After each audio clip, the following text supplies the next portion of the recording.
मेरी sir bio classes. आज फिर मैं UPSC, BPSC, SSC, NDA, CDS, RRB, TET का क्वेश्चन का सेट दे रहा हूँ। फर्स्ट क्वेश्चन है कि मोतियाबिंद के उपचार के लिए कौन सा जो है दवाई यूज किया जाता है। तो उस दवाई का नाम है लेटनोप्रोस्ट। और औद्योगिक स्वास्थ्य रोग का क्या कारण है या उसको क्या कहते हैं? सिलिकोसिस। मनुष्य में सबसे आम जो उपचार है बैक्टीरिया इन्फेक्शन का, वो दवाई कौन है? एंटीबायोटिक्स, प्रतिजैविकी। म्यूकस मेम्ब्रान में जब सूजन हो जाता है तो उसको कौन बीमारी कहते हैं? ब्रोंकाइटिस। और व्हाट इज मेलियोडोसिस? मेलियोडोसिस क्या है?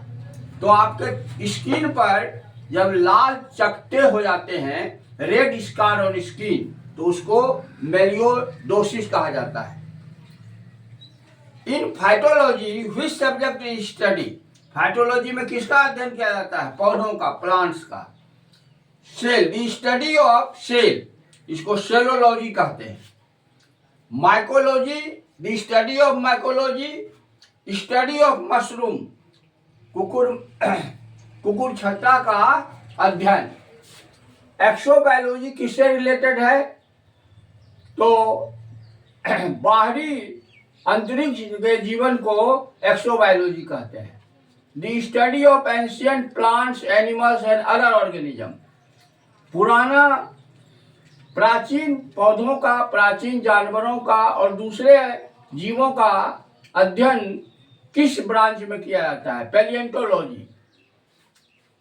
The study of classification of organism, जीवों का वर्गीकरण के अध्ययन को taxonomy. The study of fertilisation, cell division and variation, निषेचन, विभाजन और विभिन्नता के अध्ययन को एम्ब्रायोलॉजी कहा जाता है, भ्रूण विज्ञान। The study of vegetable plant, सब्जी के पौधों का अध्ययन क्या कहलाता है?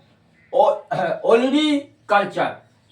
और वृक्षों के संवर्धन को क्या कहा जाता है?